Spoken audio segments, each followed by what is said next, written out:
Spotlight. This is episode 18. I'm here with Nathanial Blais. How's it going, man? I'm good.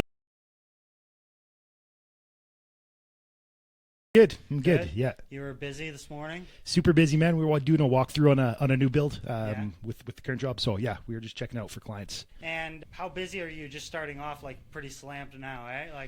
Yeah, so the spring market has definitely come out quite a bit earlier than normal. What I've been told, again, I've only been a realtor since January, but I'm being told that the spring market has come about a month early than previous years. So it's a little bit crazy right now. Yeah. Exciting. Yeah. Explain to me like the roadmap and how you landed in real estate. Yeah, absolutely. You and I, we met obviously at your current job. Yeah. My previous job now at this point was getting tired of it. There's really no progression in my mind out of that place. There's some things in my mind that motivated me to get out of that environment. Basically, yeah, went from there. I got into air traffic control, actually. Was in training for about 4 months before being released from duty with air traffic control. A little bit of a messy situation, but got a severance package out of it. And then, yeah, I was applying for jobs last January in 2024. Nothing was calling back. I was putting in application after application. I got one denial out of, I think, the 14 jobs I applied for. And I said, you know what, screw this. I'm going to go and I'm going to give my real estate career a chance here. My grandpa did it since 83. He's since passed away in 2021. But yeah, he actually tried to convince me to do it right after high school in 2012. I didn't have really any money set aside to get myself to that point. So I pushed it off, wanted to go the law enforcement route. But yeah, I would say April 2024, I started my education process, which is a pretty expensive process when you're doing it. And then, yeah, it went through the motions while still doing part-time work and eventually being fully able to be licensed in November and then officially being licensed in January with the brokerage I'm at now. Okay. And with the brokerage, do they do any, like when you're doing these showings and stuff, do they do any sort of shadowing? Would you go with someone else, almost like an on-the-job type thing? Or is it you're taught and then you create your own structure? It's a mix of both. You get a good base out of the training that everybody does, the standard training to get licensed. But I would say it's all dependent on the brokerage. Some brokerages, yeah, they want you shadowed with somebody, but then you're doing a commission split with that agent that you're shadowing. Some brokerages offer training programs internally. Some offer training programs externally. This brokerage that I'm at, which is Sweetly, they're partnered with a company out of the States. They have a 6-week onboarding process. A lot of the interviews that you go for when you're going to apply at brokerages, that's what they're selling to you, is what they're training you, their services they provide, the tools they give you. And Sweetly, the brokerage that I've signed with, has probably the best training out of the 3 places that I interviewed at, and I chose them. A big portion of it is a lot of role-playing stuff when you're in your training. So I was actually partnered with people from Texas. I was partnered with people from Florida, people from Hawaii, all over North America, basically. And there is some differences with the American home buying and selling process, but the gist of communication with real estate is very similar in Canada as in the States. Yeah, to get back to what you were asking, there is a little bit of shadowing at this brokerage at Sweetly. It's a team-based environment. So everybody that's on the brokerage, we're all moving together. I'm not my own independent realtor. As much as I am, in a sense, I still have a team to fall back on if I have questions. Like if something pops up, I can reach out to almost anybody on the team that has upwards of a year or more experience, and they're able to really walk me through the steps of things I need to do, which is nice. If you were put in a brokerage that doesn't have that, you're out there fighting for yourself. You have to Google it yourself. You have to do your own research on how to do it. Yeah, you can reach out to your broker, so the guy who or lady that runs the entire brokerage. But in this environment, and I have access to 35 other people on my team that can help me out with stuff. We break up into smaller groups after that too. So I'm part of a squad, they call it, and that squad has a squad lead, and then anywhere between 4 to 6 people, like other real estate agents with you. So you can always get information from those real estate agents. You can get information from your squad leader, who usually has been around for the 3 to 7 year mark, or even higher at that point. And yeah, just falling back on that, that's the shadowing aspect that we would have. Yeah. Right. What type of commitment would you have to give to the broker? Is there any sort of minimum commitment? Are you signing any deals? Is there 6 months, 3 months, 12 months, or what does that kind of? Because I see the way that you're talking about it sounds like, oh, how tattoo artists rent a chair, and I'm not I have my own business and I'm doing my own thing and have my portfolios, and then I'm just getting assigned with someone that's going to carry my name. Yeah, and there's a little bit of that in some brokerages. My brokerage, I don't know if I'm allowed to go into too much detail of that sort of thing. I did have to sign a duration period. If I left within that duration, I'd have to pay back the training. That's what fair. That's worth, they don't quote you. It just depends on where you are. So there is a duration that I am signed with this company, with the brokerage. And then realistically, that the time that you spend there pays back whatever it cost. Yeah, absolutely. And then every brokerage has splits on your commission, whether it's an office split, whether it's a team split. There's usually one or the other, or both in some circumstances, depending on who you sign with.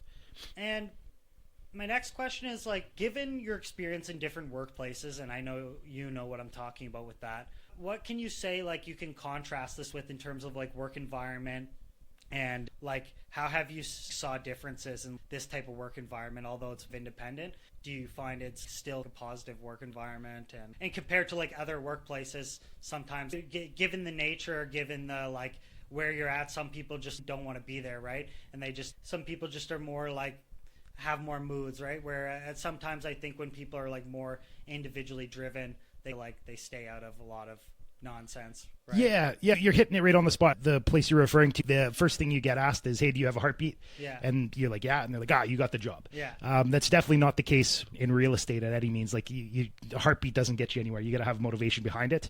I think, everybody that I've been in touch with, everybody works a little bit differently, but for the most part, everybody is team oriented. Everybody wants to help each other. It's far different than just letting you go out onto your job and being like, good luck. There's none of that. It's everybody's an up. Yeah. And you're dealing with hundreds of thousands of dollars. So rightfully so, you do have support systems that are in play for that. And I think what's interesting, and this is where my brain goes with this, is what's interesting too is instead of being like an employee under you're actually like managing your reputation like live. It's depending on what I do, it's going to affect like the relationships with other agents. It's going to affect like the relationships with builders or this or that, where like sometimes it pays to go and gripe at work because you get whatever you want, and then sometimes it's you'll just get flushed out because like that shit just doesn't like exist. Yeah, totally. I 100% agree with that. Yeah. It's, you got to watch what you say. You got to watch what you do. There's other jobs that you might not need to know that, but I think I was taught that lesson maybe a little bit with the air traffic control stuff. So I've basically set myself up for success in that regard. Exactly. From that point on. And like going in it and having your first few months, like what do you think has been like your kind of like hardest challenge with learning real estate? I wouldn't say necessarily there's a learning challenge for me. I can adapt pretty well. I think that's part of my personality. I'm a great person to teach people. I'm a great person to absorb information. Once you tell me once, more than likely I'll have it stuck in my head for the rest of the time that I need that information. I think it's more so the financial aspect of going into real estate. You don't have a steady paycheck coming in. I've sunk 8 weeks of work and I'm almost closing a sale here, but I've sunk 8 weeks of work and I have not seen a penny from real estate yet. And it's that mental hoop that you have to get over where it's like, hey, I've sunk hours upon hours doing this, late nights, early mornings. There's no paycheck coming in until a transaction is done and the possession date comes. So yeah, that's probably the biggest struggle so far, is that mindset of there's no money until it happens. And I think you're like, if I was putting myself in your shoes, like I think one of my biggest things would be like trusting people.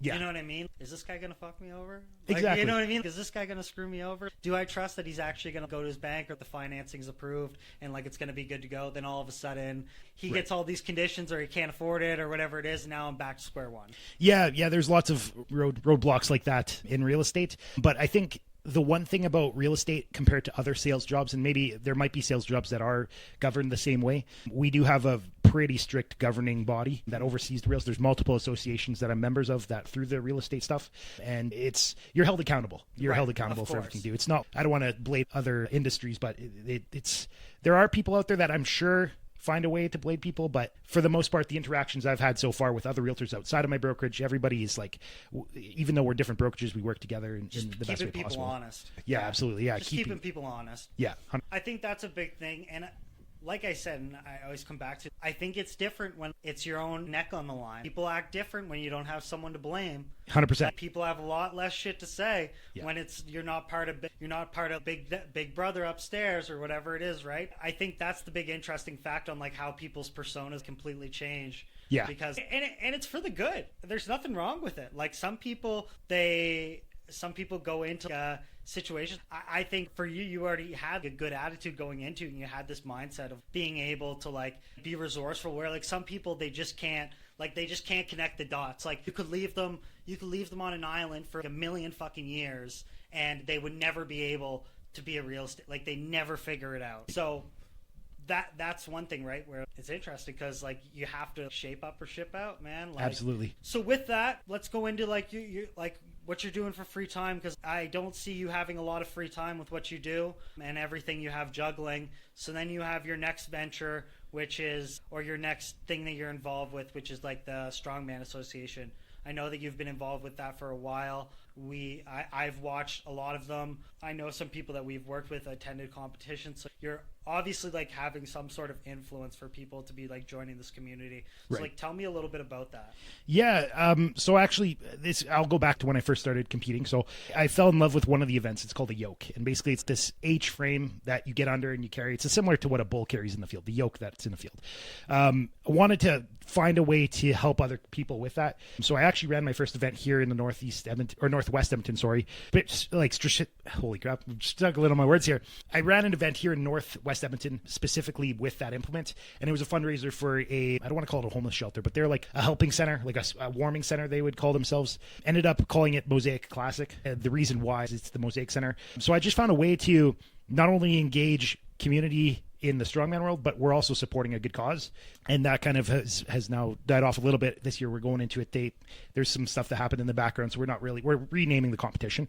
But yeah, no, it was, the initial aspect was I wanted to get new people involved, and I wanted to support a nonprofit of some sort. It's since transitioned to one of the biggest competitions in the province. It's slowing down a little bit now, just because we initially were running in February, March in the beginning phases, but now we're in the summer. A lot of people go camping on the weekends. A lot of people are out doing stuff on the weekends. So we don't have as many athletes, but I think our peak was we had 65 athletes competing in 2021. It was a great time. Yeah, I've been involved with the board of directors for the Alberta Strongman Association since 2019, I think it was. I got brought on. One of the guys moved to BC. Since I was the highest elected non-board member, I got slotted in as like I don't want to call it like a sub vote or something like that. It was just because my points placed on the election in November. I got slotted in March because that's when the guys runner up. Exactly. Yeah. So they slotted you in. Yeah, and I think from there I just took the organization to the next level. I upped the media game. I upped the amount of competitions that we're running. I shouldn't just say there's a big team involved with it too. There's 5 of us on the board, and now we have officers that are involved with it too. So there's a total of, I believe, 11 of us that are involved at a managerial level for the sport in the province. And we went from running one competition a year, now we're running upwards of 6 or 7 a year, and the sport has grown tremendously. We've gone from 200 members to I think like 400 members in a 2-year window as well. So that's huge for us. We're really growing the sport in that regard. And so when you're looking at what is like the logistics for you? What would a day working on that be?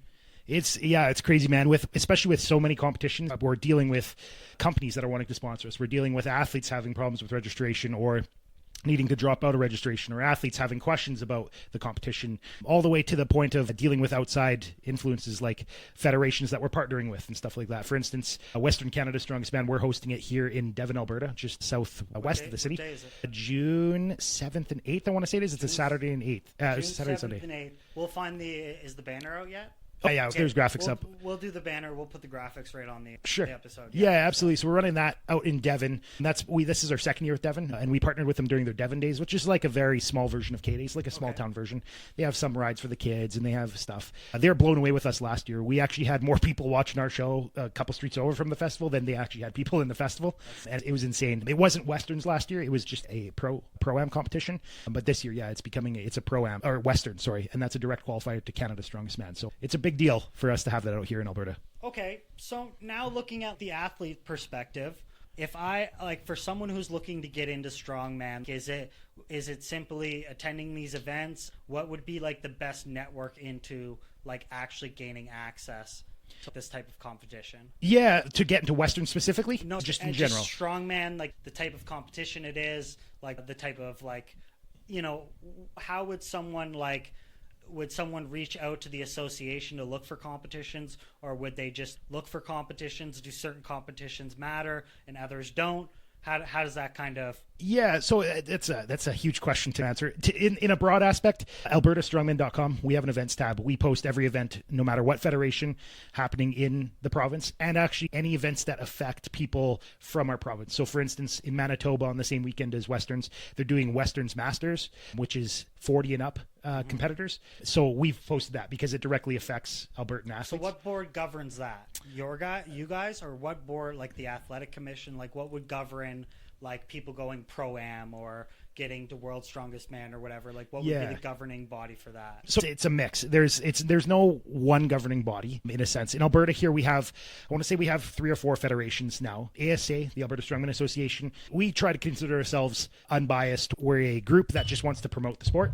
Yeah. I'm not saying that the other groups don't want to promote the sport because I know if somebody else is watching this, they might have something to say about that. But ASA, we try and promote everybody's event, no matter who it is. There's Alberta Strongman Association, we have a few competitions of our own. There's Strongman Corp Canada. They've been around for, I think, 4 years now under that name. It was called something else prior, but they've basically assumed everything that prior organization was doing. And they are like this structured version of how you get to where you want to be. So they have a local show. Yeah, depending on how many athletes are in your class, you qualify to provincials. Out of provincials, you qualify to nationals. And then from nationals, if you're in the open men class, you become a circuit pro, it's called. So the circuit is JF Caron. He's out of Quebec. It's his federation, and it's the big boys. Those guys get selected to go to bigger competitions like in Serbia and World's Strongest Man and stuff like that. Right. There's a progression out of that in that regard. We don't necessarily with ASA have a progression yet. We're working on some stuff in the background that I can't really talk about at this point, but we're always trying to find a way to get people included into our sport to find a progression just from a local show to that world level sort of style. Going back to the Strongman Corp though, when you're not in the open men's class, Strongman Corp offers a pro card, and there are starting to grow pro-am competitions for them based on each weight class. So I want to say there's close to 14 weight classes between males and females, somewhere in that range now. And I think, they have a pro class except for novice, which is a first-time competitor, like first-year competitor. Every other class has a pro card that they can get if they place first at nationals once a year sort of thing.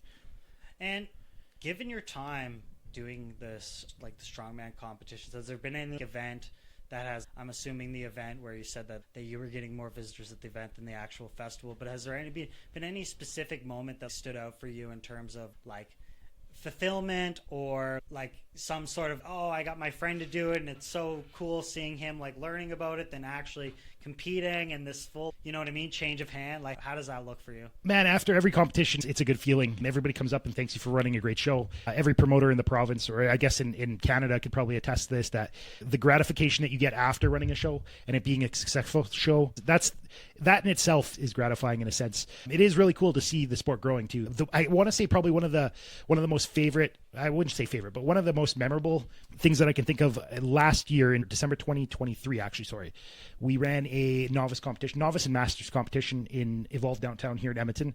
And masters, again, is the 40 and up class, and novice is the first year competitor. So it was a weird time. So December was like the end of the season for novices in that year and the beginning of the season for novices in the next year. It wasn't federated, so it wasn't used against them for their 2024 season. But we actually had more women sign up than men at that competition. It was super cool to see that after years of pushing to get more women in the sport, that we actually hit that. And we have a quantitative number saying that more women have signed up than men. And that was super cool to see after all the hard work that we put into growing that women's side. For sure. Yeah. That's amazing. Yeah. Yeah, like I always see it, and I interviewed Leaf Wells, and he did some strongman stuff. It's really cool to see. Like a lot of the events, a lot of like the competitions are actually like super dope. Yeah, he's an OG in the sport. That guy, he's been around for a while. He's longer than me. Yeah. So the first competition I ran in 2018, that one with the Yoke, I targeted it to novice people, but there was a couple people that signed up, and Leaf was one of them that signed up. And I think it was more so out of support for me. He absolutely demolished the show. And now actually it's funny because a couple of the guys he competed against, which was their first show, are now pros and they're competing internationally. So it's funny to see how it's progressed from 2018. Yeah, it's interesting. Yeah, he's a super. What? Sorry, I was just wanting to ask a question too. Yeah, of course. What kind of experience do you need to have? Like, how strong do you really have to be a strong man? I have my physique. What do you think? Am I qualified to be able to partake in something like this? At your current state with your knee, probably not. It is a little bit intensive on the joints. But no, if you were to look at your past or where you're headed towards, I think you'd be a great candidate for that. You have that size, that structure. A lot of there's nothing in the sport that's like prejudiced against a certain body type or a certain weight or a certain anything. It's a sport for everybody. We have a weight class for you. The one hard thing, and I can get back to this afterwards, but the one hard thing is the transition from people competing in their first year as a novice, getting them to their class. Because if they get absolutely demolished on and they're placing last in the novice, it's super demotivating for them to come back the next year and compete open. But to go back to what you're saying, a qualifier that would make you determine if you could be a strongman or not, I would say look at what the events are for other competitions right now. So I would say, how much do you weigh right now? 230-ish? 245. 245. Okay, so you'd be in the 120 class, or like the U120 class. That's like up to 274 or something. I can't 120 kilos. So you'd be just slightly less, or slightly above that. Sorry, slightly less than 120, but above 231, which is the 105 class. I would say if you can, have you ever seen the log press where they pick up the log? So if you can log press 240, that's pretty good for an overhead standard. Deadlift in the 120 class, I would say if you can deadlift mid fives for reps, that'd be ideal, kind of deadlift wise. I'm trying to think what else, like what other events. If you could carry, let's say a sandbag, a 275, 300 sandbag for 50 feet, that's like a tangible thing for your weight class. But then again, too, you got to look at what it would be like in your first year. You don't have to go into that class in your first year. You could go be a novice, and some of those weights drop down to, let's say, 190 for the log and 250 for the sandbag and 480 for the deadlift. It all adjusts when it goes in that regard. So you can get yourself warmed up in that novice year, and then you'd go into your open class. Yeah. I know that this type of sport gets somewhat televised, but do you ever see a future where there's a type of league, or like the UFC of strongman competitions? Do you ever see like a future in that? Like logistically, do you think that's possible? Yeah, so there already is a couple leagues like that right now. The biggest one that I would say is Giants Live, they're called. They're a brand out of, I want to say England. They're out of Europe.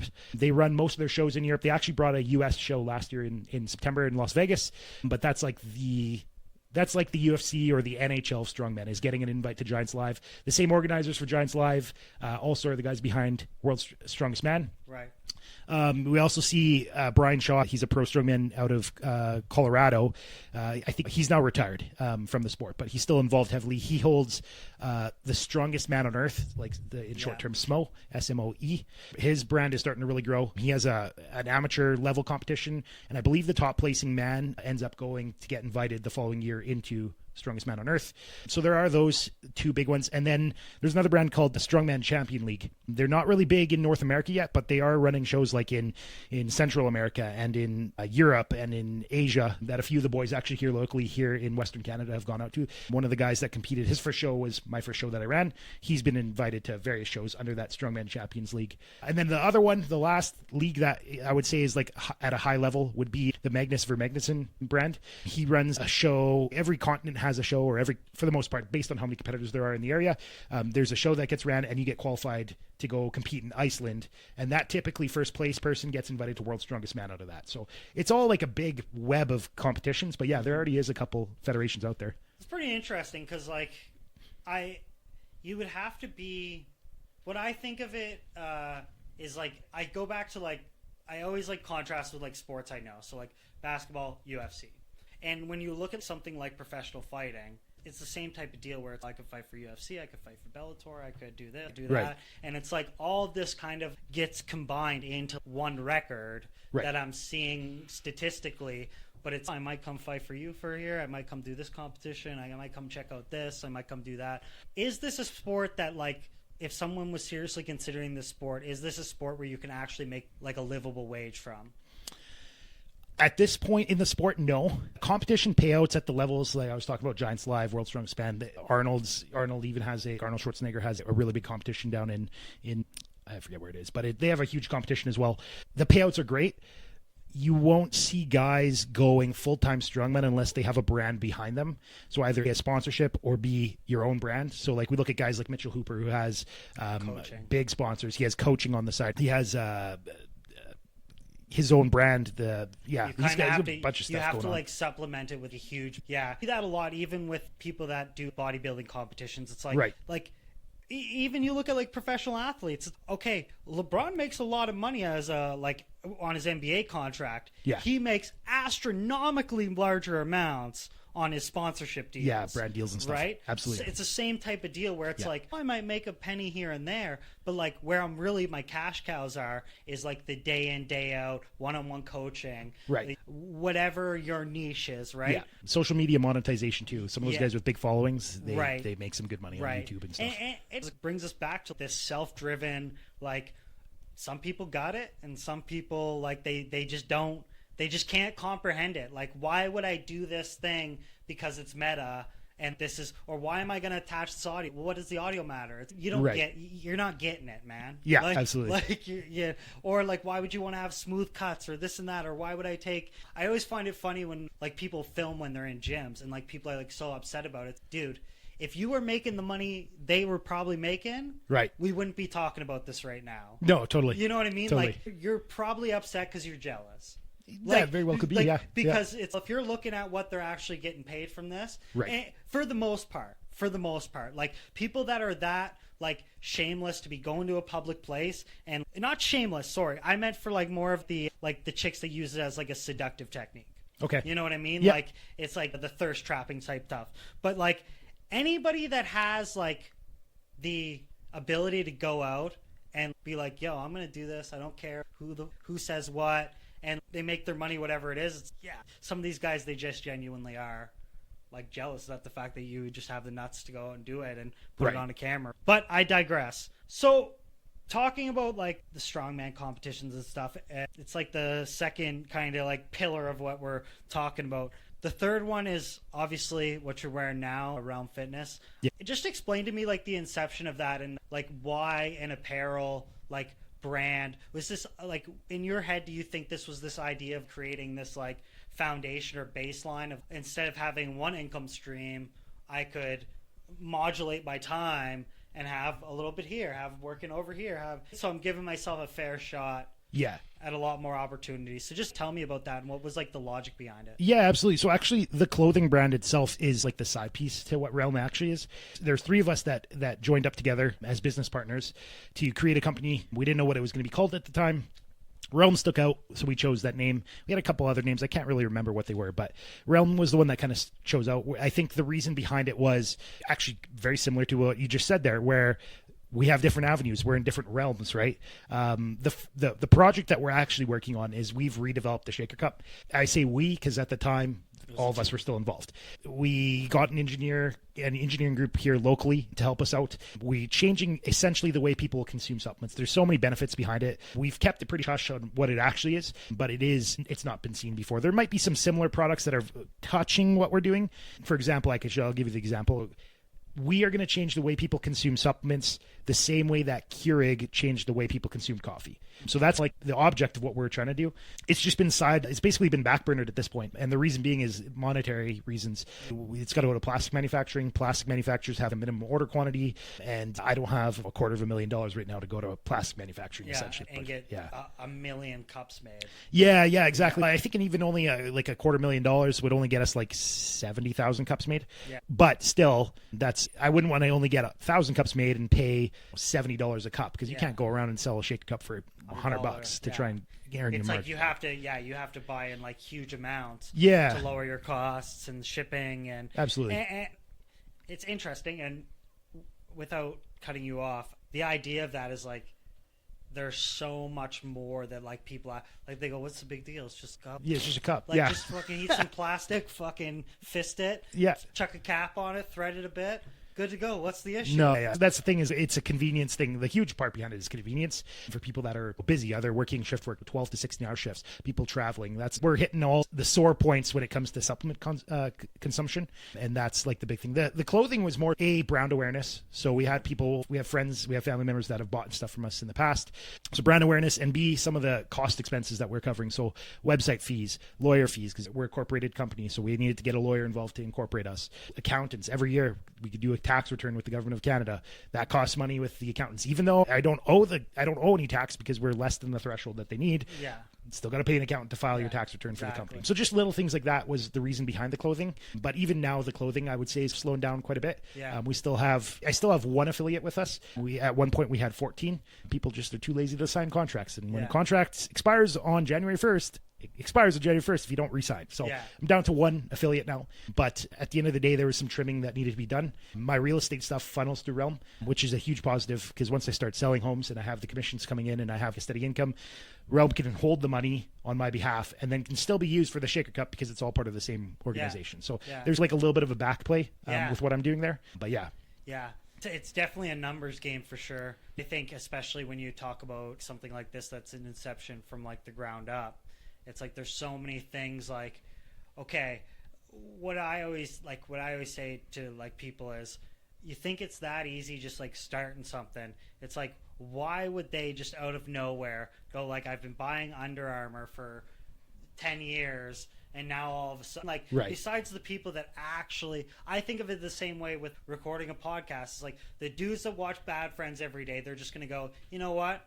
I'm going to check you out. That's not how this shit works. Oh, no, man. absolutely like, not. You know what I mean? Like, you got to put in work. You need to, like, fucking, like, you need to go out and establish yourself. Like, we were just talking about this before we recorded, where it's like, you have to go and attach yourself to, like, other names to get, like, actually reputation, because people just inherently think people are full of shit. Right. It's like inherently they're like, no, you're probably trying to scam me. Yeah. Like, you're probably trying to fuck me over, so, like, I'm good. Yeah. And you're like, no, like, it's authentic. Like, I'm doing this, I'm doing that. And they're like, okay. Yeah, right. All right. Yeah. You've been the 100th person that has the thing on the Instagram and doing the thing and has a site or whatever it is. But again, it's like you're putting in the work. You're getting that awareness. Like, I even see it where, like, you have the discount codes around work and shit like that, where it's like, oh, that's, hey, it's not cheap and it ain't easy. Yeah. Like, it ain't easy to manage all that stuff. It ain't 100%. easy managing affiliates. Yeah. And then every month calculating, like, a commission. And so, like, kudos to you for doing that. But this is where I want to, like, round everything off and talk about you, like, personally, and, like, where your mindset is at and how that is, like, a huge driving factor. Like, it's one thing to do one of these things, and then it's another thing to, like, get up and do it again. And, like, you talk about, yeah, this thing's going slow or that thing's going slow and this and that and the other thing. It's like, how much of that time of proverbial saying of getting knocked down and getting back up, getting knocked down. But honestly speaking, it's like when you do these ventures, it takes so much out of you. Like, where does that motivation come from when you're like, okay, you go sell houses for the cup and then you spend $200,000 or whatever getting the cup and then nothing happens. It's okay, I'm sure you're gonna find something else. I remember I was talking to my mom about this and she said, if you didn't do this, it would have been something else. If you didn't do this, you probably would have found something else and did the whole thing. Yeah. So, but where is that, like, fire? You know what? Coming from government work in the past, the one big thing that drives me essentially is the harder I'm going to work doing this stuff, the more money I'm going to make. When you look at the government, I guess you could say in whole, everybody's paid the exact same. There could be the laziest guy that does less than what the minimum is that gets paid the same as you. And there could be you who's an overachiever in a sense, not in a negative context, but just like you are putting through the work, you're going through the steps, you're making sure that you're following everything to a T. You two are getting paid the exact same. When it comes to real estate, when it comes to business, at least with my limited experience in real estate, the harder you work, either the more homes you sell or the higher priced homes you sell, you'll get paid more, essentially is what it comes down to. You'll outwork anybody else if you can outwork yourself, essentially. Do you think the idea of cultivating an idea is something that, like, drives people to want to do, instead of doing something that someone else wants you to do? Is it the idea, like, there could be two notions. There could be, like, a notion of, I really like to have this type of control. And then there's, like, another notion where it's, I love to see what my ideas can actually go into. And where does that, because some people are like, yeah, I don't want to work for a company that everybody's making the same amount, and this guy can do dog shit, and I can't say anything about it. Right. Because then all of a sudden it's a career killer, right? Yeah. But, like, where's that balance for you of having that idea and, like, growing that idea? I don't know if there is a balance yet. No, I'm still in an early stage in I guess entrepreneurial aspects that it's just grind. There's no balance. Like the moment I wake up to the moment I go to sleep, I'm always doing something related to improving my businesses, essentially. And what's, like, the consideration for using yourself as like the image for these, like, some people make brands and they're like white labels, right? Do you think that is a big, like, gain for you? And what are the challenges that come with that, or considerations? I think, I don't know if I really have too much of an image right now. It's more so the connections I have that are right. designing I just mean image. like you're putting yourself on, so say you go to around the About You page, there's a picture, right? Stuff like that where you're actually becoming like a face, like it's not necessarily something you're doing and like you're putting it out faceless. Like Right. you're actually putting like a face to the name. But there comes apprehension with that at some points because it's, like the certain type of like criticism I might get, or like those type of considerations where it's like, I want to do this, but I don't want it to be corny. So maybe I'll do it, but I just won't tell people I'm doing it. So like, how have those considerations like shaped how you do that? Honestly, I think I listen to other podcasts, I listen to other speakers, and the big thing for me is, man, screw what other people think about you. Like you're in the same page.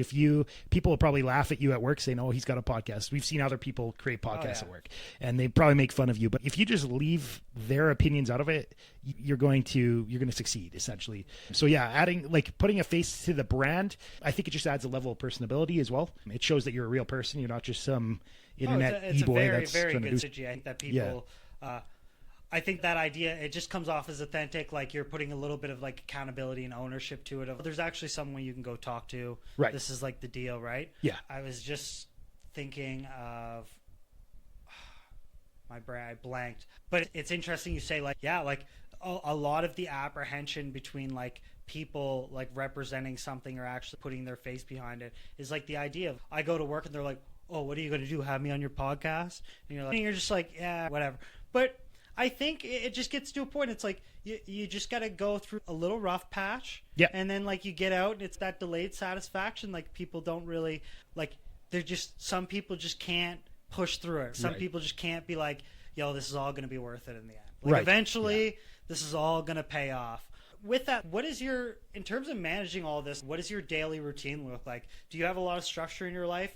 Do you find there's certain things that are staples in your life that you have to do to keep grounded? I think it's because this is a new transition into the real estate world. I am starting to catch my routine. Everybody has to wake up in the morning, so you wake up, of my breakfast, and immediately I'm on my computer starting to look at what I need to do for the real estate stuff. We have a great back end system that helps keep you organized. So I'm going through that, making sure I set up my day in that regard, and then I grind as much as I can, man, until like my brain's just not functional. I try to get to the gym three to four times a week. Usually it's every 2 days I go to the gym. So it'd be like I go to the gym on Monday. It's essentially the work schedule 6 and 3. Yeah. On the middle of each of the 3 chunks, I'd be Right. going to the gym. So the day 2, the day 5, and the day 2 off. Right. That was my routine, and I've still stuck to that. With Strongman, your body just gets put through so much that you need that extra time to recover. A lot of the other sports, whether it's bodybuilding or it's CrossFit to an extent, you could basically do it every day with one rest day a week sort of thing. But it's a lot different with the amount of stresses your body goes through and your CNS levels. And it's Strongman's a little bit of a different breed in that regard. So I try to get to the gym whatever 3 times a week, and that just is my reset. Every time I go to the gym is the reset sort of thing. Yeah. And like, how, with all of this going on, do you find that you've managed your personal responsibilities? Do you find that's ever, because doing this, I found my own level of challenges where it's apprehension because people don't see it through your eyes, right? Right. So like when I tell Emily, my girlfriend, "Hey, I have to record," she goes, "Are you actually doing what you say you have to do?" Because to me, I would never work that hard on this. I find it crazy that you're going to spend so much time on this because I'm 9 to 5. 5 o'clock hits, phone off. Right. And some people have that mentality. So then you tell them, like, "Yeah, I got to put in a little extra." Yeah. What are you talking about? Has that ever been like a struggle for you to find that like balance where it's, you want to have the give it all mentality, but you also go, some people don't see it as that, and it can look neglectful. I think this goes back to the last thing where I let people think what they want to think, man. Right. But I think the one hard thing for me was I have friends that are dedicated employees. And when I have that mindset that I don't want to be an employee, I want to be somebody that does things greater, you have to filter it a little bit for them because you don't want to offend them, especially if they're your friends. But I would say that for me, I work until I drop, man. I can't remember who it was that had this quote, but it was like, work and then you fall down, but you get back up. Work, nothing comes out of it, but you get back up. Work, and boom, it hits. And I'm just waiting for that one boom, and I'm almost there because I almost got the sale concluded here. But it's that one click, and then you'll be addicted. Yeah, you'll be addicted to it. Proof of concept, man. Yeah. That was like the thing where, like, we got a brand that reached out to us, Firmo Optical. They did a sponsor for us for a couple episodes for an affiliate link. Cool. And it was like, yo, it's not much. We didn't make any money. We got a free pair of sunglasses. Yeah. It went, faded away because I didn't have the production skills to like keep up with. They didn't want to feature the reels and stuff because it was just, the editing was dog shit. It was like they didn't want to associate their brand. They were like, fuck that. And they just pulled out. But it was like, oh, well, if we keep doing this, we just got to need the dough. That's all this is. It's a little mound of clay that we got to make into a vase or a bowl or whatever the fuck's going on. But yeah, it's really exciting. And what would you consider, because this is a thing that I juggle with a lot of, like, how do I balance it out of actually like whimsical crazy when I talk to people and then being like, no, if you had the same idea and we're on the right track, like you would think the exact same way. Do you ever find that you're like actively doubting because people like just don't see it how you feel, and you feel like, oh, are they like bringing me down? You know, are they bringing me down or making me not actually see things through? Because, and again, it's not like the worry for criticism, but sometimes if I have ideas, like I won't tell no one because it's like I can't let no one fuck this up. Right. Anybody says anything about this, I'll doubt myself. Interesting. So I have to keep it to myself because like even a harmless comment of like, why don't you try this instead of this? It's now I'm fucked.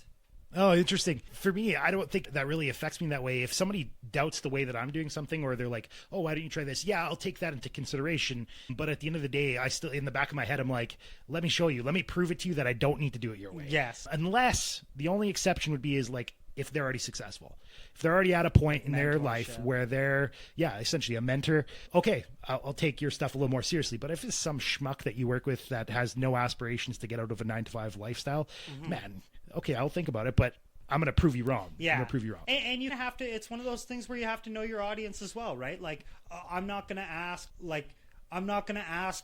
real estate advice by the dude that works at 7-Eleven. Like, it doesn't make sense, right? So it's like you have to also have a level of perspective and like situational awareness where you're like, okay, how's this panning out? Or like, how are people talking to me? Because I think a lot of the type of like avenues are like, it's one of these things where it's super reputation based. It's all about the connections you build. Yeah. So like it takes a certain type of mindset where you have to be like, okay, like, this might seem crazy, but it's, and I'm like juggling the fact of like, when does it go from I'm actually honestly talking to now I'm in hope, like motivation core, where you're like, okay, enough. You know what I mean? Where it's, we get it, man. You're motivated. Yeah. Calm the fuck down. So I think that just comes to the measurement where sometimes you got to like touch grass. Where sometimes I go talk to people and they ask about the podcast, and I just ask a simple question: what's your hot take? Because I'm not going to ask them about like logistics or how I should run an episode. Right. But they're going to be the people watching the episode. So maybe I just go, what are you thinking about right now? Right. What's going on in your brain? You upset about something? Tell me a story. Because it's like, that's what value I can take out of you. So it's very interesting in that sense. With that, is there anything like you want to say to the audience? We have a lot of different things that we're able to like promote for you, and I think this is a good connection that we were able to have, and like a good conversation. I really appreciate you coming out and like showing love to what I'm trying to do here, and I definitely want to, whenever I can, is like spotlight what you're doing. Yeah. But with that, is there any final words for the people listening, or anything that you want to shamelessly promote? There's the three big pillars, I guess you could call it. So there's the realmshakercup.com. Has all the clothing stuff. We have albertastrongman.com, all the strongman stuff. And then my first name, Nathanial, with all A's, .movehomes.ca. That takes you directly to my listing page. You can look at properties and stuff like that. But I think if I was to give one thing, I'm not at the point of being successful yet. I'm successful to but I'm not at the point where I'm like loaded with money, driving a nice car. I shouldn't say that either, because I do have a nice car, but I think it's for those that are still stuck in that mindset, that employee mindset, and they want to get out of it. I can attest this because I've done it myself. Put yourself into a corner, back yourself into the corner, and make yourself have no choice but to get out of that corner. And by that, I can tell you, dropping down to part-time at your current job, if I didn't show up, I didn't get paid. I had to show up. That almost primed me for where I'm at right now. I have to show up. I have to put in the work. And the only way that I was able to do that was put myself in the corner. You could rely on something like an illness leave of some sort, or you could rely on vacation time from that, but you haven't put yourself in the corner. You won't be able to get out of the corner unless you put yourself in the corner first, right? That would probably be the biggest thing if somebody's wanting to start a business or starting to either go into real estate or whatever they want to do. Put yourself in that corner where you're backed into it and you got to fight your way out of it. Fantastic. And with that, everybody, that is episode 18, Spare Bedroom Studios Solo Spotlight with Ryan MacDougall, our guest, Nathanial Blais. Don't forget to check us out on Instagram, Facebook, YouTube, wherever you get podcasts, Spotify, Amazon, wherever. This will be live here in probably a week from today. Again, thank you very much, and this has been the episode.